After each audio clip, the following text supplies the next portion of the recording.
Okay. How are you doing? How's it going, man? I was supposed to go to the studio and see you when you were there. Oh, and, I know. And I didn't want to just go. And I was waiting for someone to call, the reporter to call and tell me it was okay, because I just wanted to show up, you know. Oh, but I was waiting for you. I wanted you to come. But they sent some other guy to do, or somebody else. But, you know, they're doing a music interview with that. Oh, yeah. All right, let's take this two ways, since we can't tell the future, and we're recording this the night before the Oscars. Okay. If you lose, does that suck? No. It's okay. Yeah. Well, it depends on who I lose to. Ah. Yeah. And if you win, now are you all involved in this emotionally? No. It's nice to be nominated. That's great. And that really is true. People always say Fantastic. that, but it really is It nice. really is nice. I'm really proud of it. I'm proud of the part I played in the movie. I'm real proud of the movie, and I think it's a great thing. But if I lose to James Coburn, I'm happy.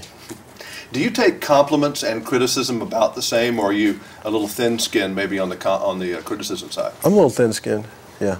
And that, again, depends on who's criticizing you? Well, it depends on what they say. I mean, if it's a genuine criticism that, you know, is constructive in some way, or if it's about the movie, you know, that's one thing. But when it's like sort of personal attacks and stuff like that, I have a hard time with it. But haven't you been a little immune from that, really? Your career's been pretty blessed. Pretty blessed. People, they're all into Billy Bob Thornton, particularly, since really Sling Leg Forward. Pretty much so. I've got a handful of people who, for some reason, just want to take shots at me, and they're, you know, most of them are sort of like more fluff kind of, you know, paparazzi types. But a couple of critics who got a bee up their bonnet about me or whatever. I don't know. It's just weird. It wouldn't be a normal world, I guess, if that wasn't true. Someone's got to be out there. Oh yeah. What do you think about flight? These guys that do this thing, you know, the flight controllers. Would you come out thinking of that? I think I respect them a lot. They're something else. I mean, they have a real hard job to do, and it's just hard to keep it all organized. And they have to have an amazing head for this. You know, it's just knowing where everybody is all the time and keeping that straight. I mean, they can even talk to each other about something else and then go back to it, and they know exactly where everybody is, how long it's going to take before they need to deal with this one again, you know, and that one. It's just, it's a pretty amazing job. I have a huge amount of respect for them. They might be more neurotic than actors and journalists.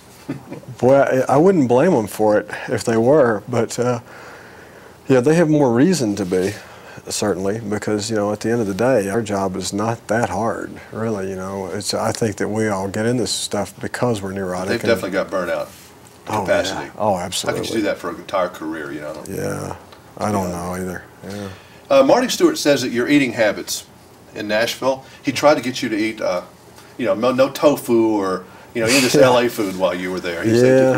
They kind of got on me about that, and I did pretty good. We got one night, me and my pal, we got us a box of Krispy Kreme donuts. I did hear about that particularly. You know what? We got 2 boxes of Krispy Kreme donuts that were just off the press and finished them both. I mean, we ate those things like there wasn't going to be any more food. And have a Coca-Cola to drink with it, and you'll have a sugar buzz. Tell me about it. And we do drink Coke. But I did hear that they had to kind of beat this LA thing out of you. That you've gone a little LA in your eating, and they had to kind of bring you back. They didn't. Marty and Connie and them, they don't get the tofu deal at all. They're not fond of it. Nor Jimmy. Jimmy doesn't get that either. No, doesn't get it at all. Yeah, a lot of them don't. Matter of fact, they practically, you know, wrestled me to the ground over it. It was something else. We did make it over to the Sunset Grill, though. That's okay, but that's pretty normal food. In fact, he's kind of LA anyway. Who, Marty? Well, no, the Sunset Grill. Oh, Sunset Grill. But if you're not watching, you don't know what Sunset Grill is. They're eating California cuisine. They are, really. Yeah. But I heard the Dunkin' Donuts story, or the Krispy Kreme, whatever it was. Yeah, Krispy Kreme. I was very proud of you. Good to see you again. Good seeing you, man. Yeah, Marty, I saw him on the